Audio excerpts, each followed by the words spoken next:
I'm preparing the book, the Sparrow on the Prophet's Tomb, which is going to contain 3 books. The Chronicles of Akhira, Maulud, and Mecca Medina Time Warp, which has the poem Sparrow on the Prophet's Tomb, the title poem of the book. But for this I'd like to read the beginning poem of Chronicles of Akhira. They came down from the high and low places. And the image is that the entire little book, and they're shorter books than I usually write, with fewer poems. But this is definitely a theme book, and the theme, of course, is death and arrival in the next world, and the place of arrival and the place of resurrection. It's an imagined, of course, presumptuous, but inshallah accurate by the hadith of the Prophet ﷺ, of what we have in the next world. And it's kind of an epic lyric, the idea that it's all of mankind arriving at the plane of judgment. So the first poem was, they came down from the high and low places. They came down from the high and low places. They threaded themselves along through the intricate threadings, the ancient ones and the new ones. All the famous were among them, all the shining stars, all the historical glory grabbers, the great thieves, all the inventors with their psychological quirks. The nobodies came as well, the flowing multitudes of the anonymous, the endless dissatisfied housewives, authoritative bureaucrats, gas station attendants, and couples with no children, philanthropists and workaholics. They came through the sandy pass.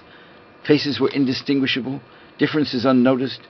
Naked they came and assembled, fear for their own state, kept their eyes on the ground. They came and made ranks, the noble and notable next to the hardened criminal, the saint in his glow next to the shrew in her darkness.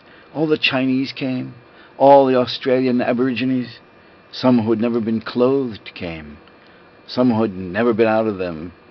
Important socialites were bereft of their diamonds, the scholar with references bereft of his briefcase, the policeman with his beer belly pitched on his heels, the priest with his mitre now gone, lost in a haze.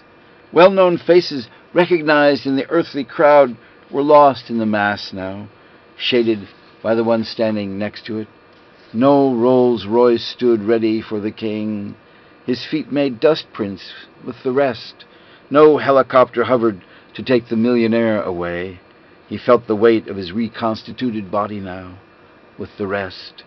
As they awaited the setting up of the scales, as humanity assembled on the plain under a blinding sun and awaited the judgment to fall that would decide each one's place. Even the sainted were afraid, the ones whose hearts glowed like a sunrise through the transparency of their rib cages. Even they were covered in sweat to their eyebrows, the camel drivers of the edge, the caravan leaders at the margins of the earth, the destitute, delicate, daring hearts who stayed up nights calling out in hope and spiritual derangement.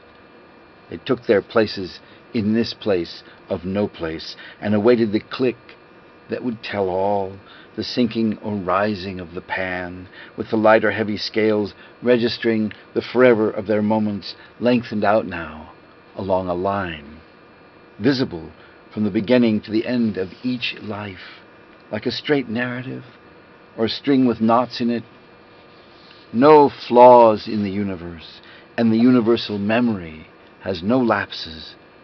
Each dwarf or giant of sensibility and care came to the jamboree at the beginning of eternity and wondered in its echoes what its final fate would be.